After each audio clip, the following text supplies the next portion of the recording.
आज हमने सूरह बक़रा से आयत नंबर 283 की तिलावत की है। दुआ है अल्लाह रब्बुल आलमीन हमें इस आयत मुबारक का माना मफ़हूम समझ कर अमल की तौफ़ीक़ अता फ़रमाए। पीछे हमने आयतुद्दैन, कर्ज़ के अहकाम व मसाइल, उसमें बुनियादी बातें, लेन देन, इसी तरह से तिजारत के उसूल बुनियादी तौर पर हमने पढ़े। अमूमी तौर पर जो कर्ज़ का लेन देन है उसके लिए 4 बातें सामने रखी गई। पहले नंबर पर कर्ज़ का लेन देन जायज़ है। दूसरे नंबर पर जब कर्ज़ लेन देन करना है तो उसको तहरीर करना है, लिखना है। इसी तरह से उसकी मुद्दत मुकर्रर करनी है, उसके ऊपर गवाह मुकर्रर करने हैं। और तिजारत जो है वो भी ऐसे ही है, सिवाय इसके कि नकद हो तो उसके अंदर कोई ज़रूरत नहीं। तो आज एक इससे इन जितनी भी चीज़ें हमने पीछे पढ़ी हैं उनसे एक मुख्तलिफ चीज़ बयान हो रही है। मसलन कि एक बंदा वो कर्ज़ लेना चाहता है और उसको कोई जानने वाला नहीं या उसकी कोई गारंटी देने वाला नहीं, तो ऐसी शक्ल में उसको कर्ज़ भी उसने लेना है तो फिर वो कोई ऐसी चीज़ रहन रखेगा, ज़र ज़मानत के तौर पर रखेगा कि जो वो कर्ज़ ले रहा है जब तक ये कर्ज़ वापस नहीं करता ये रहन में रहेगी, और जब वो पैसे कर्ज़ वापस कर देगा तो वो अपनी चीज़ छुड़ा कर ले जाएगा, जिसको हम दूसरे या अपनी ज़ुबान में बंदे कहते हैं। क्या कहते हैं? बंदे। यानी आज का जो हमारा सबक है वो किसके मुतालिक है? रहन के अहकामो मसाइल, उसके मुतालिक है। पहले इंशाअल्लाह तर्जुमा देखेंगे फिर बात समझ आएगी। फरमाया अल्लाह रब्बुल आलमीन ने, व इन कुंतुम, और अगर हो तुम, अला सफ़र,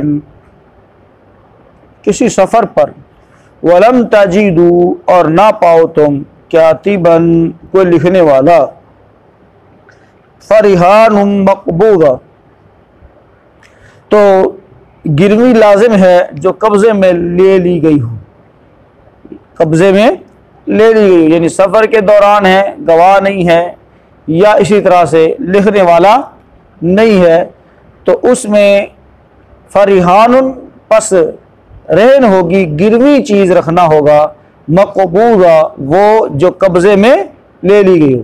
यानी उधर से उधार लिया जा रहा है और उधर से अपनी कोई चीज़ उसको क्या दी जा रही है? बतौर रहन, गिरवी, बंदे दी जा रही है। फ़इन अमीना, पस अगर एतबार करे, बादुकुम बागा, तुम्हारा बाज बाज पर, फिर अगर तुम में से कोई किसी पर एतबार करे, फल युअद्दिल्लज़ी तुमिना, पस जिस पर एतमाद किया गया है वो अदा कर दे, अमानतहु, अपनी अमानत, वलियत्तक़िल्लाह, और चाहिए कि वो डरे, रब्बहु, अल्लाह से, रब्बहु जो उसका रब है, वला तक्तुमुश शहादा, और शहादत को, गवाही को मत छुपाओ, वमन यक्तुबहा, और जो कोई इसे छुपाए, फ़इन्नहु, पस बेशक, आसिमुल क़ल्बु, उसका दिल गुनाहगार है, उसका दिल गुनाहगार है। वल्लाहु, अल्लाह, बिमा तअमलूना, जो तुम कर रहे हो, करते हो, अलीम, इसको खूब जानने वाला है। तर्जुमा दोबारा से देखें। व इन कुंतुम अला सफ़रिन, और अगर हो तुम किसी सफ़र पर, वलम तजीदू, और ना पाओ तुम, कातिबन, कोई लिखने वाला, कातिब, फरिहानुम मक़बूदा, तो लाजमी है गिरवी जो कब्ज़े में ले ली गई हो। फ़इन अमीन बाज़ुकुम बाज़ा, फिर अगर तुम में से कोई किसी पर एतबार करे, बाज़ बाज़ का एतबार करे, एतबाद करे, फल युअद्दिल्लज़ी तुमिना अमानतहु, तो जिस पर एतमाद किया गया है पस चाहिए कि वो अदा कर दे अपनी अमानत, वलियत्तक़िल्लाह, और चाहिए कि वो डरे अल्लाह से, रब्बहु, जो उसका रब है, वला तक्तुमुश शहादा, और गवाही को मत छुपाओ, शहादत को मत छुपाओ। वमन यक्तुमहा, और जो कोई इसे छुपाए, फइन्नहु आसिमुन क़ल्बुहु, तो उसका दिल गुनाहगार है। वल्लाहु बिमा तअमलून अलीम, और जो तुम करते हो, कर रहे हो, उसे वो अल्लाह खूब जानता है। मोहतरम भाइयों, आज हमारे सामने बै की और कर्ज की एक नई जहत और नई शक्ल हमारे सामने आई है आयत नंबर 283 की रोशनी में। वो शक्ल ये है कि अगर तुम सफ़र में हो और कर्ज़ का मामला पेश आ गया है कि कर्ज़ लेना है, देना है, ज़्यादा राह ख़त्म हो गया है, तो बंदा कहता है कि मेरे पास ये सोने की अंगूठी है, मेरे पास ये घोड़ा है, मेरे पास ये फलां चीज़ है, ये मेरे पास सवारी है, ये अपने पास रहन रख लो और मुझे कर्ज़ दे दो। क्योंकि जो कर्ज़ है वो मामूली नौइयत का है, चीज़ ज़्यादा उसकी है। अगर वो पूरी चीज़ ही सेल कर देता है तो उसको दोबारा बनाने में क्या होगी, मुश्किल होगी, परेशानी का बायस होगा। तो लिहाजा वो चीज़ को गिरवी रख देता है और वहाँ से कर्ज लेकर अपनी ज़रूरत को पूरा कर लेता है और बाद में वो कर्ज उतार कर अपनी चीज़ छुड़वा लेता है। तो इसके अंदर कोई हर्ज वाली बात नहीं है। अब एक चीज़ इसके अंदर यह है कि लिखने वाला मौजूद नहीं है, गवाह मौजूद नहीं है, या लिखने का साजो सामान मौजूद नहीं है, तो ऐसे में गिरवी रखी जाएगी। और इसी तरह से गिरवी रखना एक स्पेशल, यानी अगर कोई बंदा कर्ज का लेन देन करता ही इस पर है कि गारंटी के तौर पर उसके पास कुछ गिरवी रखा जाए, ये भी उसके अंदर भी कोई हर्ज वाली बात नहीं है, अगरचे कलम दवात मौजूद भी हो। लेकिन यहाँ पर तो अल्लाह ताला ने एक शिक बयान फरमाई है ना कि इस तरह से अगर सफ़र के दौरान तुम्हें कोई मजबूरी पेश आ गई है और लिखने वाला नहीं है तो रहन रख लो। और इसमें भी अगर एक दूसरे का एतमाद है, एतबार है, और रास्ते के में कोई ऐसी चीज़ नहीं है जिसको कर्ज रहन रखा जाए, तो बंदा कहता है कि मेरी जो फलां चीज़ घर में है ना, मैं वापसी पर वो तुझे आकर दे दूंगा, और जब तक मैं वो कर्ज वापस ना करूं उस वक्त वो चीज़ आपके पास रहेगी। तो ये सारी चीज़ें क्या है, पॉसिबल है। और इसमें अल्लाह ताला ने फरमाया तुम्हारा बाज पर अगर एतमाद करता है, एतबार करता है, तो जिसके ऊपर एतबार किया जा रहा है उसको चाहिए कि वापसी के ऊपर सबसे पहले वो उसकी अमानत क्या करे, वापस करे। और इसी तरह से इसके एक और माना भी है कि जो कर्ज लिया है वो उसको सबसे पहले क्या कर दे, अदा कर दे। अगर उसने एतमाद किया है, कोई चीज़ गिरवी नहीं रखी, तो अब ये ना सोचे कि चलो मैं कोई मेरी केड़ी कोई देखो कोई चीज़ पड़ी है। अगर गिरवी पड़ी होती तो फिर बंदे को क्या होता है, ज़्यादा फिक्र होती है उसको कि भाई जल्दी जल्दी मैं अपनी वापस चीज़ लूँ। और अगर गिरवी नहीं है तो बंदा कहना चलो ठीक है, मेरी तो कोई शायद नहीं उधर है, उधर पैसे आए नहीं मेरे हाल, फिर बंदा थोड़ा सुस्ती करता है। अल्लाह ताला ने फरमाया नहीं, उसको चाहिए कि वो उसकी अमानत क्या करे, अदा कर दे। अगर गिरवी का वादा किया है तो वो चीज़ जो गिरवी रखनी है वो उसको दे दे, और अगर पैसों का ही वादा किया और उसने गिरवी रखने की हाजत नहीं महसूस की तो लिहाजा अब उसकी पैसे उसको वापस दे दिया जाए, कर्ज उसका वापस दे दिया जाए। और फरमाया ये सारे काम तब होते हैं जब बंदा अपने रब से डरने वाला, दिल में खौफ इलाही हो, तो फिर जो है वो किसी का हक मारने की और किसी को तकलीफ देने की कोशिश नहीं करता। और अगर दिल में अल्लाह का डर ना हो तो फिर बंदे की कोशिश ये होती है ले लो वो किड़ा को वापस देने नहीं, ठीक है, फिर वो इसी तरह से डाज देने की कोशिश करता है, धोखा देने की कोशिश करता है, हड़प करने की कोशिश करता है।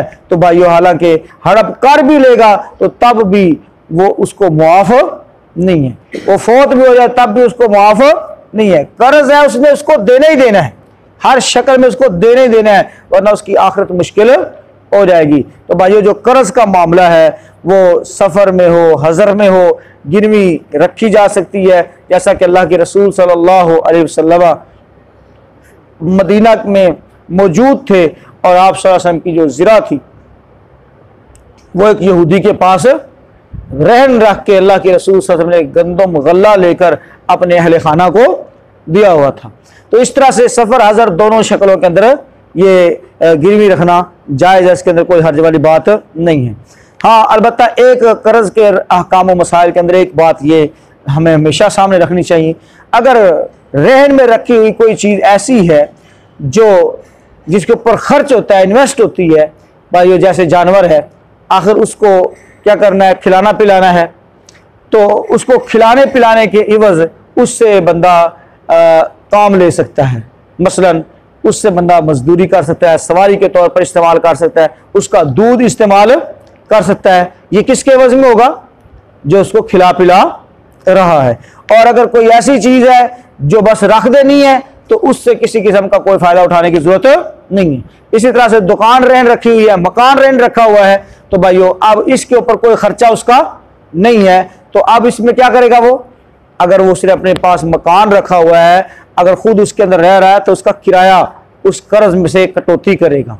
दुकान है तो दुकान का अगर वो किसी और जगह दुकान लेता तो उसका किराया तो उसने देना था ना, कि दे रहा था। अब उसके किराए को वो क्या करेगा? उसके अपने कर्ज में से क्या करेगा? कटौती करेगा। अगर वो कटौती नहीं करता और उसने वो चीज वैसे रखी हुई है और उससे फायदा उठा रहा है, उसके ऊपर इन्वेस्ट भी कोई नहीं, खर्चा भी उसके ऊपर कोई नहीं, तो भाई ये सूद ले रहा है। क्या ले रहा है? सूद ले रहा है। समझा रही बात की? और मोहतरम भाइयों, हमारे असलाफ से ये बात मनकूल है कि जिससे कर्ज लेना होता उसकी दीवार के साए में भी खड़े नहीं होते थे, उसकी दीवार के साए में भी खड़े नहीं होते थे, उससे किसी किस्म का कोई फायदा नहीं लिया करते थे।